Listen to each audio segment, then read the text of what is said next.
fait, je vais attaquer par tout de suite après l'AVC parce que c'est un cheminement en fait pour en arriver jusque là. Oui, vas-y. Et une fois l'AVC passé, une fois la rééducation, une fois pardon, la réanimation passée et tout ce cirque, on m'envoie en centre de rééducation.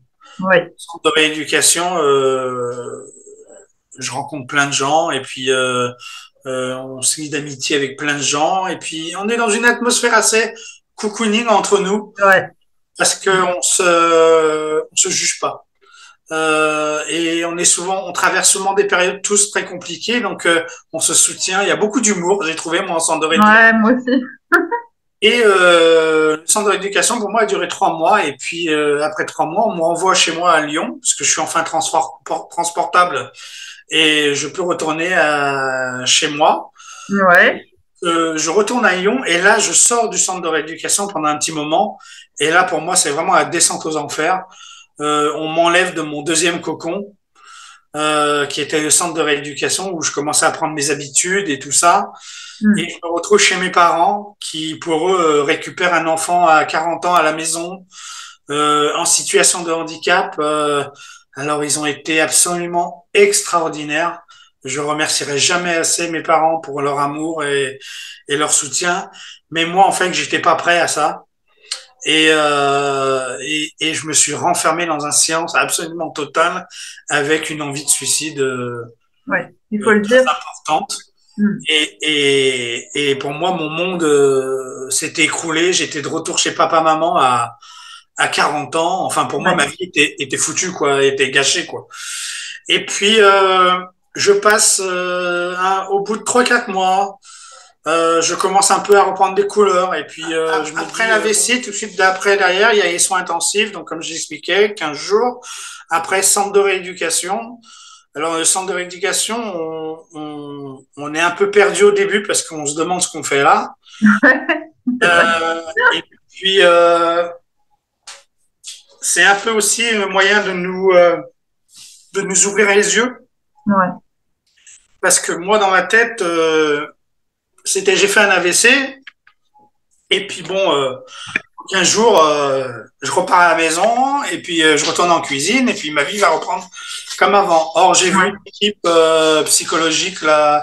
J'ai eu un suivi psychologique là-bas qui m'a dit, Monsieur Biazol, votre vie sera plus jamais la même, quoi. Ouais. Alors, Ils nous mettent devant le fait accompli. c'est ça. Hmm. Et elle m'explique un peu, elle me dit, entre 0 et presque 1 an après l'AVC, on peut récupérer des choses, mais Hmm. généralement, après 1 an, ce qui est là, généralement, reste permanent. Il m'a dit, il y a des exceptions, bien sûr, comme dans tout, il ne faut pas abandonner parce que le cerveau, c'est une machine très Oui, complexe et ils c'est ne savent vrai. pas encore comment ça marche, mais dans l'ensemble, quand c'est perdu et il faut se faire. Ils nous apprennent aussi à nous faire une raison qu'il faut accepter le handicap parce que c'est important l'acceptation du handicap. Or, Hmm. pour moi, dans ma tête, à ce moment-là, c'est tout qui s'écroule, c'est une bombe atomique. Hein. Ouais, ben c'est, comment dire, c'est tellement brutal la façon qu'on a de nous dire ça. Parce que moi aussi, je l'ai vécu comme toi. Peu de temps avant ma sortie, on m'a prévenu, bah voilà, ta vie, ça va être tout à fait autrement. Va falloir que tu te débrouilles autrement. Il va y avoir plein de changements. Oui, il faut que tu t'arraches. Ça se trouve, tu récupéreras encore et encore. Mais c'est violent, hein. C'est violent. ouais, c'est très très violent et donc mais à ce moment-là, je suis en centre de rééducation encore donc comme je disais, le centre de rééducation c'est un peu un cocon. On est entre nous, on se comprend, D'accord. on se juge pas, on s'encourage les uns les autres. Moi, j'ai lié beaucoup d'amitiés avec qui je suis encore en contact maintenant du centre de rééducation. On est vraiment devenus amis avec certains et voilà, Ouais. quoi, c'est génial. Et puis après, il y a un retour à la maison. Au bout de 3 mois de centre de rééducation à temps plein, je suis rentré à la maison. Et là, je rentre chez mes parents. Alors, j'ai 40 ans. Je vais avoir 40 ans dans quelques jours. Je rentre chez mes parents. Alors que je suis parti de chez moi à 17 ans comme un Ouais, aventurier. J'ai vécu à l'étranger pendant plus de 16 ans. Enfin bref, j'ai ouais. eu d'aventure et d'excitation. Et là, retour à la case départ, en gros. Et là, moi, c'est une deuxième coup de massue. Mm. Mais celui-là est beaucoup plus violent, je trouve, que la mise en cause du handicap, parce que à ce moment-là, euh, quand il me renvoie chez moi, pour moi, c'est un peu pour me dire, voilà, maintenant, on a fait le maximum, nous, retour à la maison. Alors, C'est ça. la rééducation n'est pas finie, parce qu'après, j'en ai encore pour un an d'hôpital de jour. Ouais, moi j'ai fait l'hôpital de jour, ouais. Mm. Voilà, où je vais avoir de la rééducation pareil, trois jours par semaine, là, là, là, là. Et puis, je commence à avoir je me renferme sur moi à mon arrivée chez mes parents, puisque mon arrivée arrive quelques jours avant mon 40e anniversaire. Donc, normalement, un 40e anniversaire, je m'attendais pas à le fêter comme ça. Mm. Là, on le fête en petit comité. Je tiens à peine debout. J'ai pas la force je m'endors même quasiment au restaurant parce que je suis pas bien. Et, et pour moi, c'est le pire anniversaire de ma vie, quoi. Alors, les gens me diront, ah, mais t'es encore vivant, c'est super. Non, à ce moment-là, je pense pas ça du tout. Je pense plutôt à, si je pouvais disparaître maintenant, ça m'arrangerait beaucoup, quoi. Et je rentre dans une phase de forte dépression. Mm. Là, je pense carrément au suicide. J'en aurais même l'opportunité une fois d'essayer. Et c'est un coup du sort qui va m'en empêcher, mais euh, l'histoire est assez drôle d'ailleurs. Le seul jour où mes parents s'absentent euh, de chez eux, où je suis dans la chambre, ils s'absentent pour une quarantaine de minutes, je sais plus pourquoi. Et ma mère a laissé la boîte à la pharmacie avec tous les médicaments accessibles. Et Mm. à ce moment-là, je suis sous somnifère et antidépresseur. Et je me dis, bah voilà, je vais prendre la boîte. Et puis, au revoir papa, au revoir maman, je le fais sans vous que vous soyez là. Et je me dis, ben voilà, je vais me suicider. Et puis la sonnette sonne et un de mes petits voisins qui a 4 ans me dit, j'ai envie de faire caca, est-ce que je peux venir chez toi? C'est drôle, je sais, ça me fait mourir de rire aussi. Et du coup, c'est lui qui m'a sauvé la vie. Parce que C'est génial. je pense qu'il n'aurait pas sonné à la porte. Je l'ai dit à ma mère quand elle est rentrée, j'ai dit, je pense qu'il n'aurait pas sonné à la porte. J'aurais avalé la boîte entière de médicaments et j'ai dit à ma mère, s'il te plaît, cache les médicaments. Et ma mère a compris à ce moment-là que ça allait vraiment très Que très t'étais mal pas bien. Mm. et que et du coup moi je me renfermais. Alors j'ai commencé un suivi psychologique. C'est moi qui lui ai demandé parce que n'étant pas comme ça, j'étais pas d'une nature dépressive, donc n'étant pas comme ça, j'ai senti qu'il fallait que je parle et que je m'exprime et le suivi psychologique a été absolument primordial. Ouais, c'est clair. Et Mm. puis, au bout de 6 mois, après mon retour à la maison, mais bien sûr, les problèmes concrets commencent à arriver, les problèmes d'argent, les problèmes de tout ça. J'ai Mm. mes chiens qui sont en chenil depuis 6 mois. Moi, je veux récupérer mes chiens, mais pour ça, il faut que j'ai de l'argent, il faut que j'ai un endroit où rester. Enfin bref, il va falloir comme peut-être que je commence à penser à me remettre au travail. Alors, voyant que je ne peux plus faire cuisine, je décide de faire un bilan de compétences. Oui. Et, et ce bilan de compétences, bien sûr, à Pôle emploi, on me dirige tout de suite vers un travail de bureau. Et moi, je suis pas super emballé par un travail de bureau. Donc, je dis oui sans dire oui, non sans dire non. Je fais traîner les choses. Et puis, le Covid arrive. Mm. Donc, ma rééducation s'arrête totalement du jour au lendemain. Et moi, je dis merci Covid parce que mon petit frère, il y a 10 ans, a acheté un appartement à 50 mètres de chez mes parents. Mm. Il le louait à des étudiants. Et comme tout le monde sait, au moment du Covid, tout le monde s'est barré pour ça, Ouais, ouais. Mm. isolé à la maison. Et moi, j'ai passé le plus bel isolement de ma vie. J'ai récupéré l'appartement de mon frangin et mes 2 chiens. Et ben voilà. Et là, j'ai dit, il y a des signes positifs dans la vie. Alors, je sais que le Covid n'était pas marrant, loin de là, Mais pour moi, bah, je suis désolé de le dire, mais j'ai vécu le confinement d'une manière absolument fantastique. Et, et pendant ce confinement, bah, comme il n'y avait pas grand-chose à faire, je regardais beaucoup la télé. Et puis un jour, je vois un reportage sur un concours de cuisine pour personnes en situation de handicap mental. Et je Mhm. me dis, mais en fait, on peut encore faire de la cuisine en situation de handicap. Et là, je commence à réfléchir à une solution à qu'est-ce que je pourrais faire avec tout ce que j'ai appris durant ma carrière? Est-ce que je pourrais Ouais. pas me rendre utile? Et je cherche, je cherche, je cherche, je cherche. Et je commence à à refaire un peu de cuisine à la maison. Alors, mon premier plat, c'était un gâteau au chocolat. Je commence à refeuilleter mes bouquins de cuisine. Mhm. Enfin bref, je commence à me replonger dans mon univers alors que je voulais plus en entendre parler. Et l'envie revenait. L'envie revenait. Mais il y Voilà. avait quelque chose à l'intérieur qui me poussait, qui me disait, tu peux encore être utile à tout ça, quoi. Donc je me dis, allez, on va voir. Et puis je me renseigne auprès de Pôle emploi, puis je leur dis, bah, Cap emploi, pardon, je leur dis, voilà, j'aimerais faire une formation en pâtisserie. Mhm. Ils me regardent tous avec des yeux Qu'est-ce qu'il veut? écarquillés en me disant, mais qu'est-ce qu'il raconte, lui? J'ai dit, bah oui, j'ai envie de reprendre des gestes que j'avais perdus, donc Ouais. j'ai envie de refaire une formation. Alors, je ne vais pas faire une formation de cuisine parce que je connais déjà tout. Donc, étant chef étoilé, je trouve pas ça juste pour les autres personnes. Mais j'ai dit une formation pâtisserie. Je suis pas pâtissier, donc Ouais. pourquoi pas. Et du coup, je fais un CAP pâtisserie depuis déjà un an, un peu plus d'un an. Ouais. T'as repris donc Voilà, t'as pris un CAP pâtissier. à Ben, distance, voilà. ouais.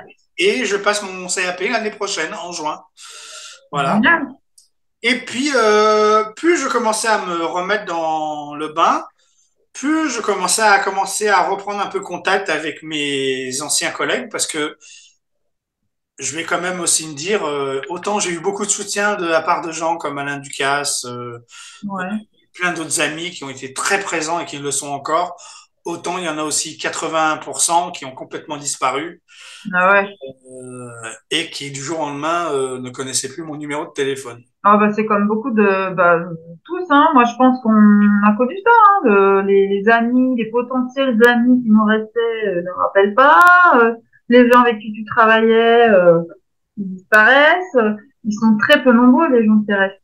Je me suis même pris la tête avec des membres de ma famille, donc Oui, bien sûr. enfin bref. L'entourage. Je pense je suis pas le seul à avoir vécu, et Oui, bien sûr. beaucoup de vivre. Mais je commence à retrouver un peu maniaque de quand j'étais valide et que j'étais chef d'entreprise en fait. Donc Mm, l'idée d'avancer, et de me mettre des challenges dans les pattes. c'est ça. Et puis j'ai commencé, comme je disais, à reprendre contact. J'ai commencé à retourner à des salons Mm, de cuisine, des choses comme ça. Et puis j'ai commencé à relier des contacts. Et puis je me suis dit, un jour, un ami à moi m'appelle et me dit, voilà, je vais animer un stand sur un salon pour les jeunes en situation de handicap qui cherchent du travail ouais. et des formations. Et j'aimerais savoir si tu veux m'accompagner sur le stand de la restauration, Mm, puisque tu es un ancien cuisinier et tu es maintenant en situation de handicap. Donc, tu as vraiment les deux, tu peux comprendre les deux parties et expliquer bien aux jeunes comment ça se passe. Et j'ai dit, oui, c'est la première fois que je retournais un peu en public. J'ai dit, ouais, ça peut être sympa à faire. mhm, Et je vais à ce salon qui s'appelle Arpège. Et je me retrouve en face de jeunes qui ont entre 15 et 17 ans et qui veulent faire des formations, des stages, de l'apprentissage dans la restauration. Et je me rends compte que euh, ils ont vraiment envie de faire ce métier. J'en rencontre au moins une cinquantaine qui ont envie de faire ce métier. ouais. Et je leur dis, mais pourquoi vous n'arrivez pas à trouver des apprentissages et des choses comme ça? Et la réponse unanime à 100% de tous, c'était, on veut pas de moi dans un restaurant. Et j'ai dit, il y a un problème, il faut que ça change. Et j'ai dit, et comment je pourrais faire, moi, de ce que j'étais, une plus-value pour faire entendre notre voix à nous, les personnes en situation de handicap. Parce que, Ouais. bien sûr, quand j'ai repris un CAP pâtisserie, j'ai eu ce même regard. Ouais, bien sûr. Euh, Quand il a fallu que je trouve mon stage en pâtisserie, tout le monde m'a dit, ouais, mais t'es handicapé. Ah oui, je suis handicapé. Mon coco, va falloir t'y faire, hein. Bah Et, ouais. c'est moi qui suis handicapé, pas toi, hein. Donc, Mais ouais, t'inquiète on se pas, heurte tout le temps la même chose. c'est pas contagieux, hein. C'est clair, faut le préciser, ça. Pour Et ceux puis qui nous approchent, c'est pas contagieux. ouais, c'est vrai, hein. Et puis je me suis rendu compte aussi qu'il y avait beaucoup d'a priori sur le handicap. Ouais, Quand j'étais dans les salons, par exemple, voilà, mon handicap fait qu'avec ma perte d'oreille interne et d'équilibre et la fatigue et tout ça, je peux marcher, je peux me tenir debout une demi-heure et marcher, aller avec ma canne 500 mètres max sans mm, être fatigué. Après, plus où j'utilise mon déambulateur ou un fauteuil roulant, c'est même mieux, dépasser les 1 kilomètre, quoi. Euh, ouais, donc quand je, c'est des grosses séquelles que tu as quand même. exactement. Donc quand je me déplace dans des salons, bah, je me déplace en fauteuil roulant. Et bien Ouais. sûr, dans la tête des gens, quand on est en fauteuil roulant, bah, on n'est pas censé se lever. Mm. Moi, quand j'arrive devant des amis à moi que je connaissais d'avant pour dire bonjour, je suis bien levé, je me lève de mon fauteuil et je dis bonjour. Et les gens me regardaient d'un air de dire, il fait semblant, quoi. Mm. Et, euh, et puis, il y a eu un autre exemple aussi qui m'a choqué, c'est quand je suis allé chez un kiné en particulier, il y avait un enfant qui souffrait de handicap lourd, qui sûrement avait la sclérose en plaques ou ce genre de choses. Et moi qui arrive à ce moment-là et je m'assois, je suis avec ma canne, je m'assois. Et un kiné me regarde et me dit ah, vous avez de la chance, vous, c'est que votre jambe. Et là, je regarde la kiné et je lui dis mais vous vous rendez compte de la connerie que vous racontez? Je lui dis est-ce que vous savez au moins ce que j'ai? Ouais, Est-ce que vous êtes qui? Et là, elle se rend compte de la connerie qu'elle vient de dire. Et elle me dit, mince, c'est vrai, je suis désolé, vous avez quoi? Et là, je lui explique et elle me dit, ah oui, en effet. Je lui dis, vous vous rendez pas compte, en fait, que vous participez à tous ces a priori que les gens ont sur le handicap. Et, et, et je commence un peu à comprendre que ma vie va être compliquée en tant qu'handicapé si je décide pas de me battre 10 fois plus que les autres, quoi. c'est ça. Et c'est des petits exemples comme ça qui arrivent quotidiennement. Et puis après, il y a des exemples où je constate que les gens nous prennent un peu en pitié. C'est-à-dire que il y a beaucoup de vidéos qui circulent maintenant sur Instagram où on voit un homme qui fait semblant de trembler là et les gens vont l'aider à manger. Et moi, ça me sidère ce genre de vidéo parce que on n'est pas comme ça. On n'est pas. Si on n'arrive pas à le faire, on le fait pas. Et si on a besoin d'aide, on demande. On n'est pas débile. Et ensuite, il y a les gens qui sont nés aussi avec des handicaps. Ce qui n'est pas Mm. pareil d'être né avec un handicap que de subir le handicap. Oui, en cours de vie, oui. De Et je subir dis un pas que handicap. les gens qui sont nés avec un handicap le subissent pas. Je dis juste que pour eux, le handicap est plus accessible, on va dire, parce qu'ils sont nés avec et ils ont connu que ça. C'est ça. Une personne aveugle qui vient aveugle à 40 ans et une personne qui est née aveugle vous parlera pas de la même façon de vivre d'être aveugle. Ouais. Et pour tous les handicaps, en fait, c'est exactement pareil. Et je me suis rendu compte que le handicap est très, très mal compris. Et dans la tête des gens, c'est handicap, fauteuil roulant, point. Les autres n'existent pas. C'est ça. Euh, il y en a plein, il y en a des dizaines et des dizaines de handicaps. Il y en a même des évolutifs, il y en a des régressifs, il y en a des... Enfin, c'est un monde très complexe, le monde du handicap. Et j'ai dit, comment faire pour faire porter ma voix? Je me rendais compte que ma petite page de cuisine, ça intéressait pas beaucoup de monde. Oui, parce que tu as une petite page de cuisine. Et Avocat Troll sur j'ai- Facebook. Est-ce qu'elle existe sur un autre réseau? elle existe sur Facebook et sur Instagram. Et Instagram, d'accord. Et je l'ai nommé Avocasserole pour AVC. Ouais, pas mal. Et je pensais faire une page de cuisine où je donnais des conseils en tant qu'handicapé, comment faire la cuisine, mais ça plaisait pas plus que ça parce que souvent dans les remarques j'avais ouais super courage, ouais super bravo, ouais c'est génial ce que tu fais, mais en fait il n'y avait pas de il y avait pas de main tendue. D'accord. Et je me suis dit il n'y a pas de main tendue parce que en fait tu forces pas les gens à te tendre la main. Et j'ai dit, il va falloir un peu qu'on torde le bras aux préjugés. Et pour tordre le bras aux préjugés, généralement, il faut montrer qu'on est différent des autres. Et c'est là que et c'est là que tout d'un coup, boum, dans ma tête, qu'est-ce que maintenant les gens remarquent le plus? C'est les exploits sportifs des personnes handicapées. Ouais. Et je me suis dit, très bien. Et puis quand je suis allé à mon premier salon gastronomique, il y a ce qu'on appelle les Bocuse d'Or. Oui. Et les Bocuse d'Or, c'est les Jeux Olympiques de la cuisine. Et je me suis dit, et si on faisait des Jeux Olympiques paralympiques pour la cuisine? J'ai commencé à en parler un peu à droite, à gauche, et beaucoup de chefs m'ont dit, c'est une superbe idée, mais Ouais. à mettre en place, ça doit être très compliqué. Mais l'idée commençait dans leur tête à faire un chemin. Donc j'ai dit, je tiens quelque chose. J'ai dit, je tiens quelque chose parce que tout d'un coup, je commence à capter une attention. Ouais. Et j'ai dit, quel autre challenge je pourrais faire qui attirerait l'attention? Et j'ai dit, ben, il n'y a qu'un concours en cuisine qui est le Graal pour tout cuisinier qui se respecte. Puis comme vous voyez, je sais pas la carrière d'un sportif de haut niveau, je dis, donc je vais pas me lancer à traverser de la Manche à la nage, Non. ou même un trek en traversant la France à pied à 6000 km parce que dans 10 ans on y est encore. Donc j'ai dit, eh ben voilà, il y a une meilleure ouvrier que France. Super idée. Pour ceux qui connaissent pas le meilleur ouvrier que France, c'est quoi? C'est un concours qui valorise l'artisanat dans plus de 142 métiers, qui est ouvert aux gens de 26, à partir de 26 ans, Ouais. qui est un concours extrêmement prestigieux. Et pour ceux qui connaissent vraiment, vraiment rien, c'est, vous voyez, quand vous regardez Top Chef ou ce genre de choses, c'est les chefs qui ont des cols bleu, blanc, rouge autour du cou. Ça veut dire qu'ils ont obtenu le titre de l'un des meilleurs ouvriers de France. Et pour les métiers de l'artisanat, si vous voulez, c'est un peu une médaille d'or aux Paralympiques, quoi, aux Jeux Ouais. Olympiques. C'est comme les étoiles au guide Michelin. Un chef qui a un MOF, euh, il a le respect de tous ses pairs et il a une voix pour se faire entendre. Ouais. Ouais. Et j'ai dit, et donc je me mets à regarder les listings des MOF et qu'est-ce que je vois? Ben, qu'il n'y en a pas en situation de handicap. Et je me dis, eh ben voilà le challenge.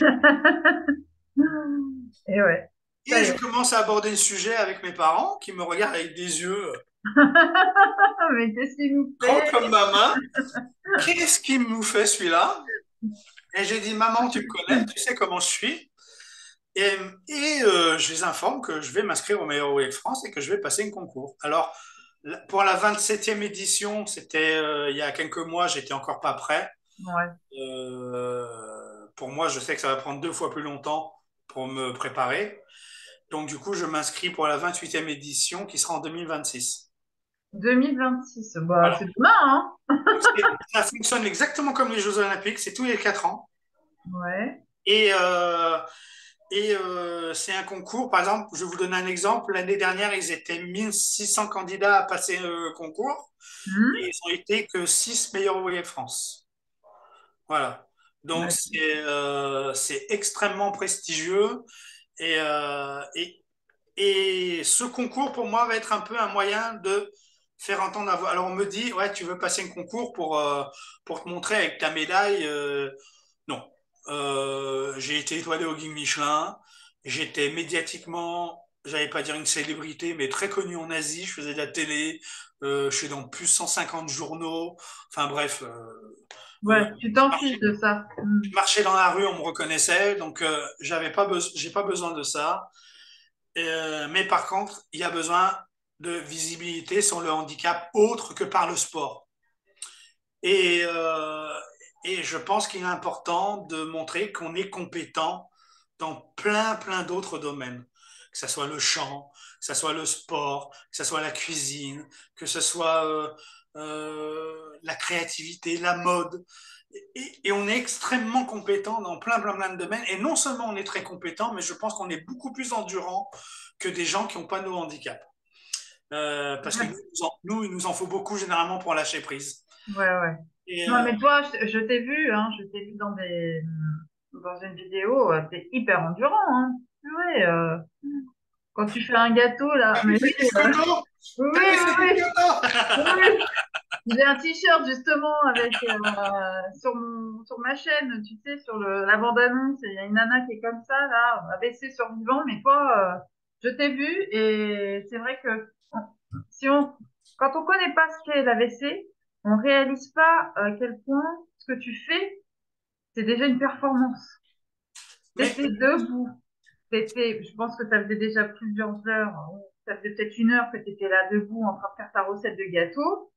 Et en fait, moi, je sais que quand on est au début de l'AVC, que c'est une fatigabilité intense et que ça demande beaucoup, beaucoup de ressorts en soi pour arriver au bout de sa recette. en Et fait, tu sais, Marina aussi, ce qui a été bien quand j'ai repris la cuisine, c'est que je me suis rendu compte que je récupérais des sens. C'est-à-dire que la cuisine, qui était pour moi quelque chose que je pensais ne plus pouvoir faire, m'a permis de refaire des gestes que je ouais, pensais avoir disparu avec l'AVC. Et tu prends l'exemple de me tenir debout. Tu vois, j'ai la chance d'avoir un plan de travail un peu haut chez mon oui, frère et je me suis acheté une chaise haute et j'ai appris à faire la cuisine assis. oui, j'ai vu, oui. J'ai appris à faire la cuisine en me calant sur le plan de travail. J'ai vu. J'ai appris la cuisine en me servant d'un bras. Alors j'arrive à me servir des deux bras, mais comme l'autre bras peut se paralyser à tout moment, je m'en sers surtout pour caler, pour tenir. Mm. Et j'ai réappris des choses comme ça, Oui, oui, oui, tout à à fait. utiliser un couteau, tout ça. Et en fait, on se rend compte que quand on se force mentalement à vouloir faire des choses, on récupère. C'est un peu notre rééducation au C'est quotidien. ça. C'est ta rééducation, ouais, ouais, tout à fait. Hein. Moi, en cuisine, je faisais rien. Hein. Et puis, au bout d'un moment, je dis, bon, bah, il va falloir que je recommence à éplucher les pommes de terre. Va falloir que je fasse ci, que je coupe. Et c'est vrai que c'est une rééducation.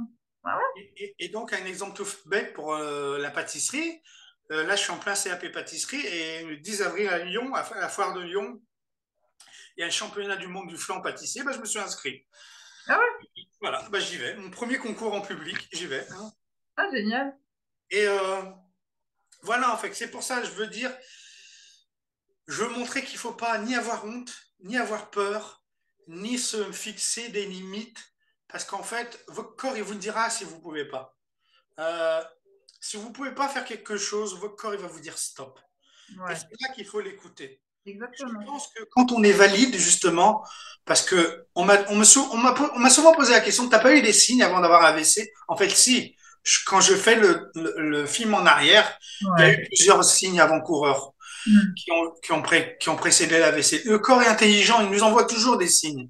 C'est Sauf ça. qu'à 39 ans, 38 ans, je les ai pas écoutés. Bah Parce qu'à non. 39 ans, on se dit, un AVC, je savais même pas ce que c'était un AVC d'ailleurs. Personne ne sait. Voilà. Personne ne sait quand ça arrive. Donc, l'AVC, moi, ça me concernait, mais pas du tout. Pour moi, Non, l'AVC, parce que dans la tête des gens, c'est encore une maladie de vieux. Enfin, c'est c'est ça, un symptôme de vieux. c'est ça, c'est ça.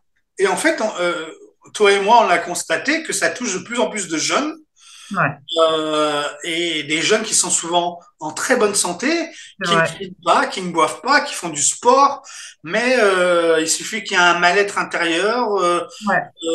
du Stress. stress, des angoisses. Mm. Je pense que le confinement a créé beaucoup d'angoisse dans la jeunesse. Pour ceux qui touchent à la drogue, surtout éviter cette merde, euh, ces gaz inhalants, tout ça, ça peut créer aussi des séquelles neurologiques. Et on rigole. Et les séquelles neurologiques, c'est ça que je veux aussi faire comprendre aux gens, c'est que se casser une jambe, ça se répare. Se Mm. casser un bras, ça se répare. Le cerveau, c'est pas un muscle. Le Mm. cerveau, c'est pas un os. Le cerveau, une fois que c'est grillé, quoi. Et ça ne se répare pas. Alors, le cerveau, on connaît pas tout encore. Il trouve des moyens, C'est ça. Mm. des chemins. C'est l'organe du corps qu'on connaît moins encore. Mais il y a quand même des séquelles très lourdes qui restent. Et Marina, t'es bien placée pour en parler aussi. Euh, que on met des années et des années, des fois, à se réajuster juste un tout petit peu sur des choses qui nous semblaient banales avant, quoi. C'est ça. Moi, ça m'a pris déjà 12 ans, puisque moi, c'est beaucoup plus vieux que toi, ça arrive plus tard que toi. Mais alors oui, il faut dire que effectivement tout se répare, ça prend du temps, enfin tout se répare. Je me comprends quand je dis ça Oui, parce oui, que oui, oui. après il y a séquelles et séquelles. Je suis pas arrivée au bout pour moi. Je suis sûre il y aura encore des progrès. Moi, ils ont été plus flagrants cognitivement, c'est-à-dire que j'ai beaucoup moins de fatigue. C'est pour ça que je te dis que c'est qu'au début. Euh, je mémorise beaucoup mieux, que je ne faisais pas du tout les 2, 3 ans qui ont suivi mon AVC. J'étais un vrai poisson rouge, hein, j'oubliais tout, fallait que je note Ouais, tout. Je pouvais pas avoir une conversation avec quelqu'un comme on vient d'avoir. Je retenais rien de ce qu'on me disait. Après, au niveau physique, moi, je pense que c'est chacun en fonction de son patrimoine génétique bien et sûr. aussi de son état physique du Et, moment, quoi. et ça aussi, c'est important de le dire que chaque AVC est différent. C'est ça. Il n'y en a pas un qui se ressemble. Donc, ça sert à rien de dire aux gens autour de vous qui font un AVC ou qui ont fait un AVC, t'inquiète pas, tu vas récupérer. C'est ça. Il y a que le temps qui va, il y a que le temps qui vous le dira.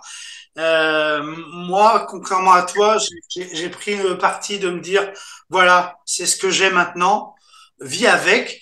Et s'il y a des choses que je récupère, je suis content, mais je me, je m'acharne pas en me disant, je vais récupérer parce que je veux pas de déception. Donc, donc c'est pour ça que Je suis entre deux, Jérémy. voilà. Ouais, ouais. Je suis au parcours là de mes 10 ans où j'ai envie de penser à autre chose que ça.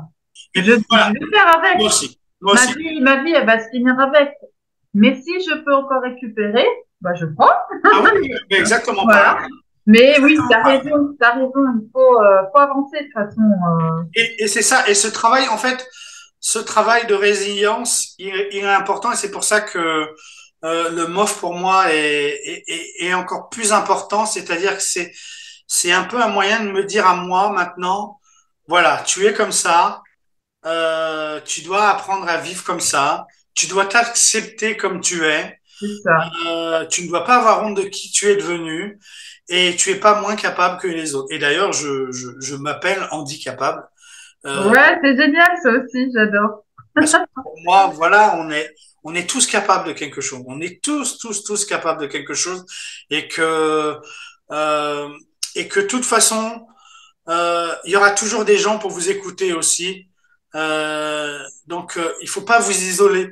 Si vous n'allez pas bien, il faut parler. Même aller dans des groupes sur le handicap, aller sur des groupes sur l'AVC. Venez nous parler à nous. Moi, je suis accessible à tout le monde sur Instagram, sur Facebook. J'écoute toutes les histoires qu'on me raconte depuis que mon histoire commence à être médiatisée. Je commence à avoir des gens qui me contactent pour dire, moi, j'ai eu un AVC telle date, j'ai eu un machin. Donc, il faut en parler parce que moi, euh, j'en parle pas pour me faire voir. J'en parle pour me dire, j'en parle pour vous dire, hé, on est là encore nous tous, on est tous encore vivants. Et C'est justement, ça. on a une deuxième chance. On a Ouais, une deuxième chance. Donc, je suis d'accord. euh, on doit peut-être même être 2 fois plus reconnaissant à la vie d'avoir une deuxième chance. Elle est pas marrante, ça je vais l'avouer aussi, elle n'est pas tous les jours marrante, mais on a une deuxième chance. Il y en a qui l'ont pas eu, et je pense qu'il faut qu'on se bagarre pour ceux aussi qui ont plus cette chance de pouvoir s'exprimer, même encore maintenant, dû à un handicap très lourd. Et pour eux, il faut se faire entendre parce que ces gens-là veulent pas être isolés. Et c'est pour ça, Marina, quand tu m'as proposé cet échange, j'ai tout de suite dit oui parce que pour moi, c'est plus on en parle, plus on montre aux gens que il y a des personnes handicapées qui sont prêts à se battre pour les autres, plus je pense qu'on ça fera effet boule de neige C'est ça. et qu'on entraînera derrière nous d'autres personnes et puis même ne serait-ce qu'un dans notre vie, on aura réussi notre challenge. Tu as dit la même chose que mon invité précédente. C'est génial. Vous êtes dans les mots tous. Non, mais pour moi, je pense que c'est ça. Je pense que quand on se prédestine ou qu'on veut devenir un porte-parole de quelque chose, je pense que si on influence la vie que d'une personne, on a déjà gagné. Parce que voilà, moi, j'ai pris des petits jeunes sous mon aile qui sont valides. Ouais. Je m'occupe d'eux parce qu'ils vont passer meilleur apprenti de France. C'est un peu la même chose que MOF, mais pour les apprentis. Ouais, Et voilà, j'ai décidé de les aider à s'entraîner, à les encourager, tout ça. Et je les ai amenés avec moi au salon de la restauration au CIRA à Lyon. Je les ai emmenés dans les coulisses. Et j'ai dit, voilà, il faut montrer aussi. Et ils étaient tout heureux. Et du coup, ils m'ont regardé comme quelqu'un qui n'était pas handicapé. Et j'ai dit, voilà, t'as gagné, t'as gagné. T'as gagné parce qu'ils te parlent maintenant comme quelqu'un qui n'est pas handicapé. ouais, c'est Et, génial. et, et, et en fait, il faut aussi qu'on se dise qu'il faut pas trop attendre des autres. Parce que, bien sûr, vos proches, oui, mais vos proches, ils le subissent comme vous, le handicap, en fait. C'est ça. Et ça, les gens ont tendance à l'oublier. C'est-à-dire que moi, mon papa et ma maman, mon petit frère et ma belle-sœur, ça fait 4 ans qu'ils sont handicapés comme moi. Ouais, Et je le dis tous les jours, et ils le vivent aussi intensément, voire même des fois plus difficilement que moi, parce que moi, je me suis fait une raison, mais eux, ils le voient des fois, les moments où je vais pas bien, les moments où je suis plus faible que d'autres, et ils le voient et ils osent pas trop intervenir. Et c'est là que c'est important. Je sais pas toi, Mama Reina, mais moi au début, j'avais des sautes d'humeur incontrôlables et je pouvais m'énerver sur des choses qui étaient rien. Je pouvais piquer des crises pour rien. J'avais complètement changé de la personne que j'étais ouais, avant. ouais. Et j'avais mes parents en face qui prenaient tout ça en pleine face et qui subissaient et qui ont été patients, qui m'ont gardé, qui m'ont protégé, et je veux qu'on n'oublie pas ces gens parce qu'on est 12 millions Ouais, d'handicapés en France, mais il y a peut-être 20 millions d'aidants à côté qui font c'est leur effort ça. au J'ai envie de quotidien. les mettre en lumière aussi, moi, tu sais. Exactement, Mm. exactement. Plus toi qui as des enfants. Alors moi, j'ai pas d'enfants, mais j'imagine pour les enfants qui vivent aussi le handicap de leurs parents, C'est euh, dur. Mm. et qui doit être dur aussi le regard des autres à l'école. Moi, j'ai mes deux petites voisines, leur maman est handicapée aussi. Et je sais que, par exemple, maintenant qu'elles me connaissent moi aussi, elles me disent, moi, j'ai un super voisin, il est dans les journaux, il est dans le journal et c'est un super handicapé. Et ben voilà, Ouais, les c'est gamins, bien. les gamins, à un moment, quand on leur explique, mais ils comprennent. Et, Ouais. et d'être bienveillant. Ouais, ça m'a beaucoup ému ce que tu as dit là. En dernier, tu as parlé des enfants, tu as parlé de la famille, ouais, je trouve ça très touchant. Et je suis très reconnaissante à la vie de me permettre de rencontrer des gens comme toi, parce que c'est que de rencontres enfin, qui me nourrissent l'âme, parce que bah, je crois que jamais j'aurais cru rencontrer autant de personnes qui sont déterminées, qui se battent, qui sont dans la vie en fait, tu vois, et ça fait du bien. Ça fait du bien d'être à vos côtés, de vous écouter. Et, voilà, j'ai juste envie de dire merci pour l'instant à tous ceux à qui j'ai donné la parole et Jérémy en fait partie aujourd'hui. Merci. J'espère vraiment que ce concours, tu vas pouvoir aller jusqu'au bout, que il y aura... On va la fêter ensemble, cette médaille, hein, Bah écoute, j'espère, j'espère que tu iras au bout de ton projet et que tu auras aussi que tu obtiendras ton CAP pâtissier.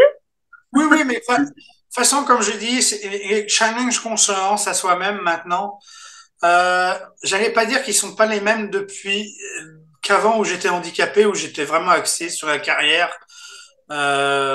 J'ai beaucoup forcé aussi. Je pense que la machine a beaucoup ramassé aussi parce que je faisais des heures pas possibles. Ouais. Je mangeais mal, je dormais mal. Je Mm. pense que j'ai pas ménagé mon corps non plus. Euh, mais mes challenges maintenant, ils sont, comme je disais, déjà l'idée d'aller au challenge est déjà une victoire. Donc, C'est ça. je dirais pas que c'est pas grave si j'ai pas. J'y vais pas pour pas avoir, hein, mais j'y vais pour l'avoir.